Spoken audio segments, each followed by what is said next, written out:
Thank you for tuning into our seller interview series. Up today, we've got an e-commerce and dropshipping business for sale in the furniture niche.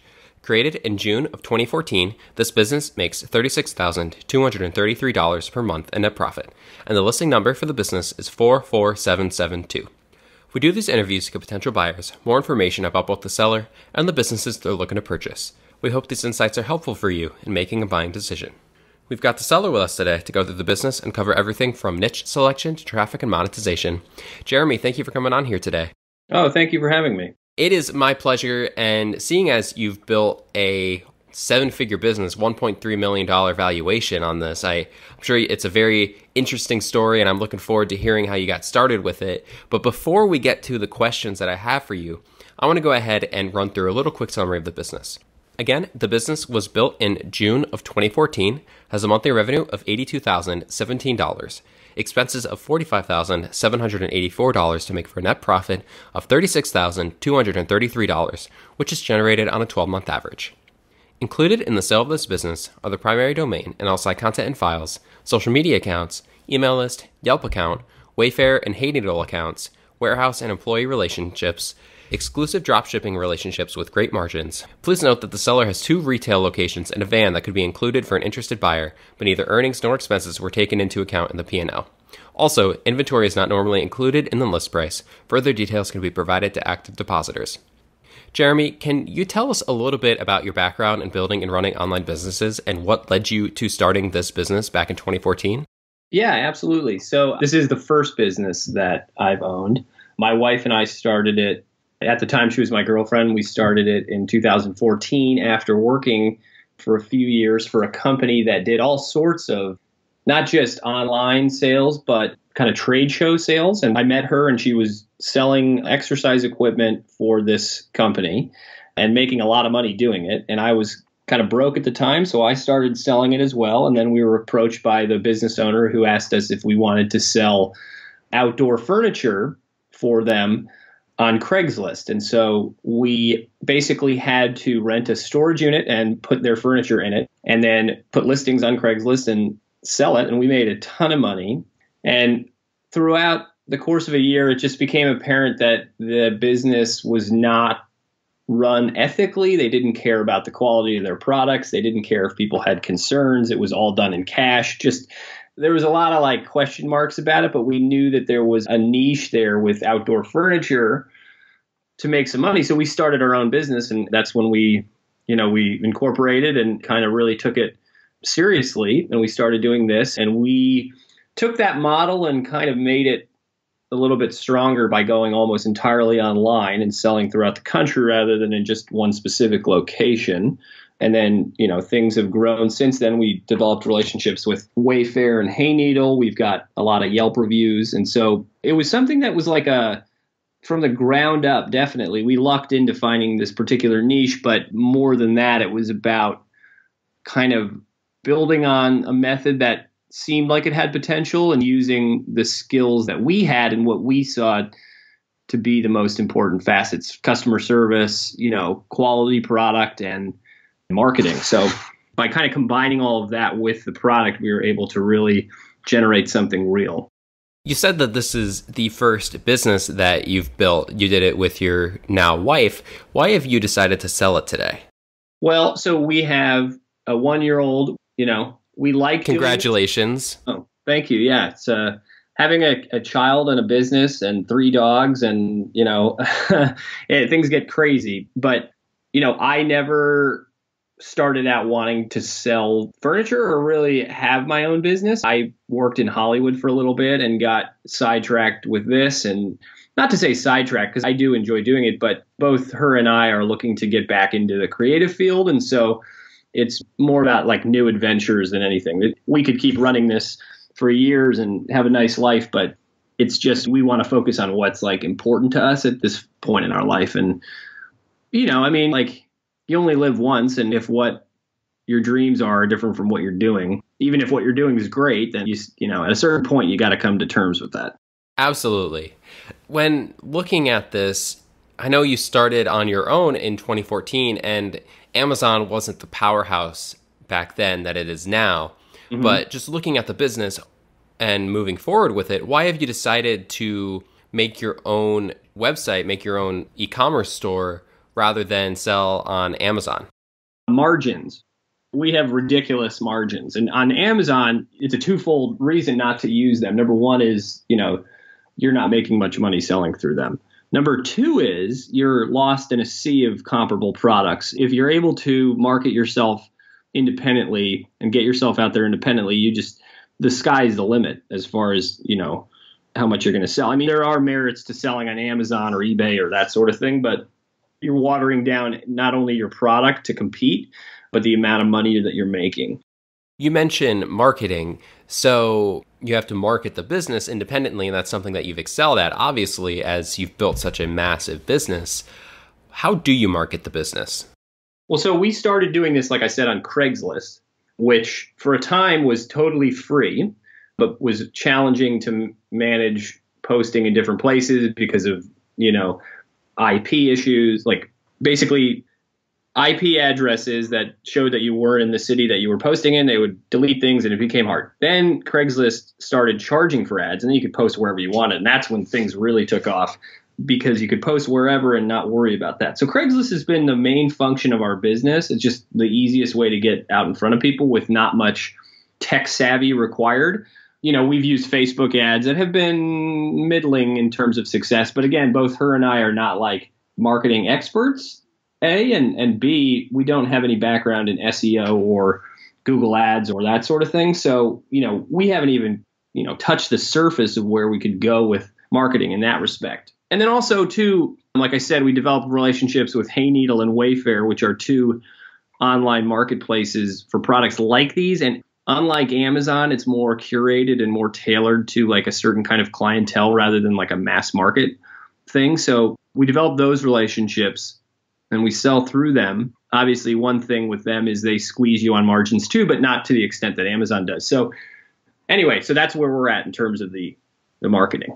When you take a look back over the last year, when purely looking at the numbers, you notice a very, very high peak in May of this year and a dip in January of this year.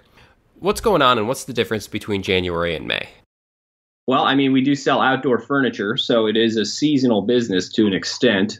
We live in California and we do year-round business here, but obviously it snows in a lot of other places throughout the U.S., so things die down. People aren't necessarily looking for that then. So our peak months are obviously March, April, May, June, July, and then things kind of tail off around them with the peak month being May. So it is a somewhat seasonal business with income year-round and margins that maintain year-round, but the highest yield months are the spring and early summer. That definitely makes sense that people don't want to buy outdoor furniture as much when there's snow on the ground, 2 feet of it. Does anyone help you run the business, or is it just you and your wife? It's pretty much just myself and her. We have someone who works in a warehouse, but they're easily either reusable or replaceable in terms of fulfillment. And then we have one sales rep. Effectively, it's my wife and I that do 99% of the business. Let's talk a little bit about those 2 retail locations and a van. So where are the retail locations? Yeah, so we have the storefront in the Bay Area, which is a proper retail storefront that we opened in February, which has been lucrative, but obviously nowhere near the returns of the e-commerce side of things. Then we have another storefront / warehouse in Los Angeles, which was our original location, but we're actually closing that in the next month or two just because we're not using it and it isn't as lucrative as it should be. So we're closing that one. So that will be reflected on the P&L. That'll be a significant chunk of money per month that's saved. And again, like I said, that's more of a showroom that's part of a warehouse. So it's not really even a retail location, but that's what we've got at the time being. And then we have a van that's used for any local deliveries or any kind of warehouse related work that we have. And you just ship, using UPS or something like that for products that are outside of the area? Yeah, everything's shipped via FedEx Freight. You could use any carrier to do this. We found that they offer the best service for the money. We've tried other carriers, but they're either inept or too expensive. So FedEx is kind of a good kind of happy medium between being effective and not being too expensive. So obviously we're sending large products, so you have to use freight shipments to do it, but we have a significant discount with FedEx that makes it a little bit more palatable than it would if you just kind of did it on your own. If you and your wife were to keep the business, what are some of the major opportunities for growth that you would focus on? Yeah, I mean, first and foremost is SEO and online marketing.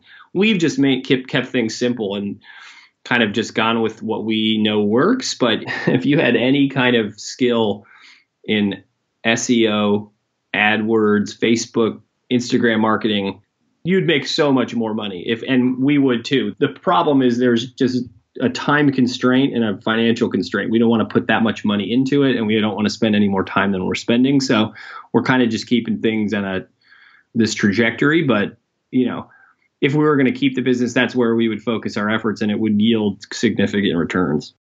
You mentioned the time commitment for running the business. What is the current time commitment to purely maintain the business as is? 15 hours a week. And that's, there's not much work involved in that. Mm-hmm. A lot of the work comes in fulfillment, but that's not even that large a time constraint either. So, we have other interests. We have a kid. We've got things we like to do. So we try to keep the amount of time we work at a minimum. Mm-hmm. And the 15 hours, is that purely you and then your wife also has 15 hours, or is that 15 hours collectively from you too? Well, and I know on the summary for us, it says they put in around 15 hours a week each. It depends, in the summer months, that's probably accurate. But, on an average yearly, it's like 20 hours between us per week. So it depends. It really depends on what we're focusing on and what we're doing. But, it might be like one day a week, you do 5 hours and you don't do any work for a few days, but no more than 20 between us. Do you feel like there are any major risks that a potential buyer should be aware of when looking at this business? No. No. I mean, it's a sterling business model that's like plug and play. And, it's one of those things that we've done all the groundwork and built this business up. Like, whenever I think about selling our business, I always think about like Shark Tank, where they say, well, why couldn't I just go and start this business? Well, you could, but it would take you a long time and you might not do it right. So in that respect, like, we've ironed out all the issues. There aren't any at this point. So we've done all the work to kind of perfect things. And now it's just kind of a well-oiled machine. And like you said, it's a well-oiled machine for as it is. But if you come in as an expert in advertising, SEO, Facebook, social media, you could come in and really grow the business more rather than just maintain it. Absolutely. And not only that, but you wouldn't have to do the work on the physical end of things. Like, you wouldn't have to do any product development. You wouldn't have to do any fulfillment. You wouldn't have to do anything other than buy more product to fulfill the demand that you're building. That would be the only extra work you'd have to do. Seeing as you built a 7-figure business, I mean, that's an amazing accomplishment in and of itself. Were there any big resources, whether it be a blog or a podcast or a person who was a mentor to you, that really helped teach you what you needed to learn to grow this 7-figure business that our listeners could learn from as well? No. We did this all on our own. We didn't have anybody helping us. We didn't have anybody's money. We didn't have anybody, mentoring us. We did this on our own, taking, like I said, a model that was somewhat effective and just trying new things with it. And we were fortunate when we started out, we had other sources of income with our own jobs to be able to kind of experiment a little bit and see what worked.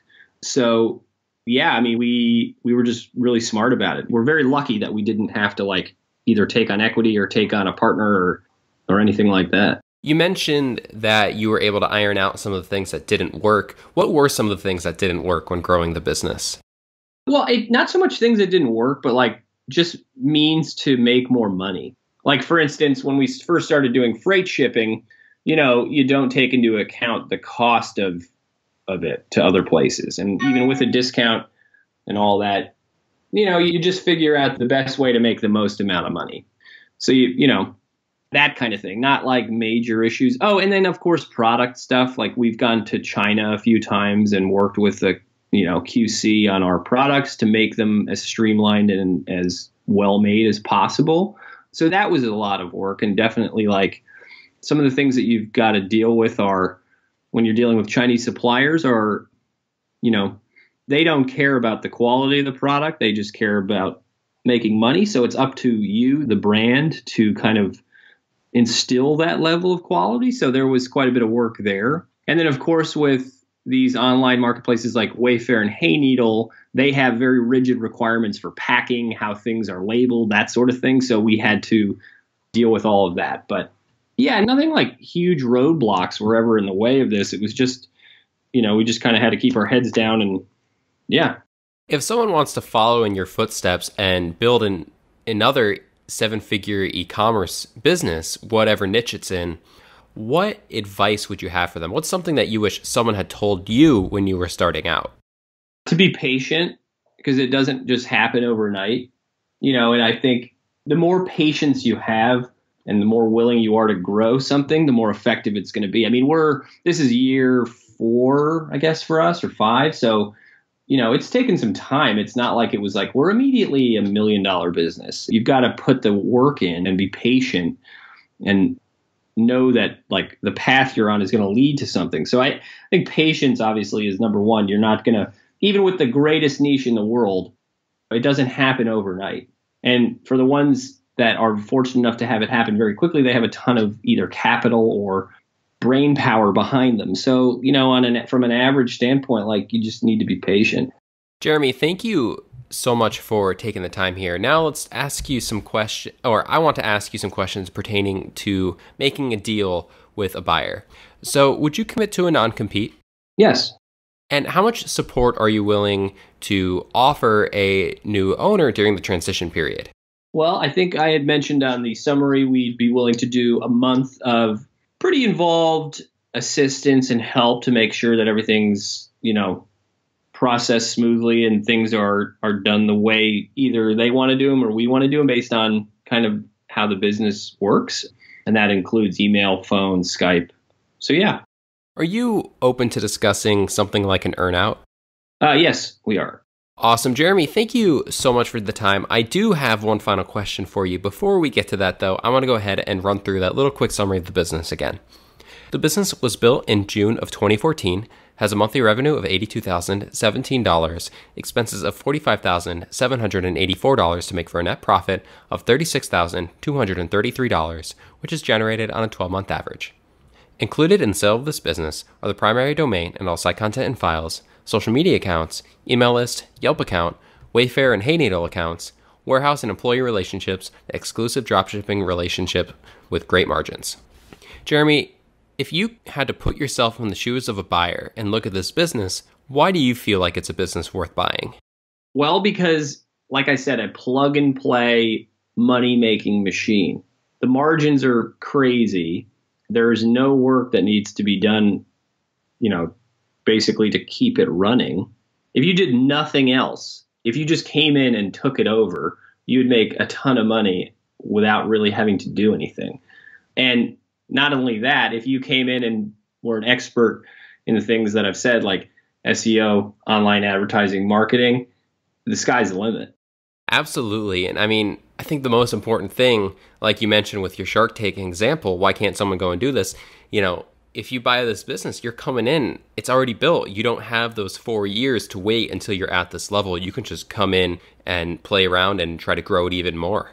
Exactly. Jeremy, thank you again for the time. Speaking across the United States here, California to Florida, it was a pleasure chatting with you today. Oh, thank you so much for having me on. If you're watching this on YouTube, subscribe to our channel. And if you want more information, the link will be below the video that will take you to this marketplace listing. If you're watching this on the listing site and want more information, become a depositor today. When you make the deposit, one of our business advisors will be in contact with you, and you'll be given everything you need to review this business. Have a great day.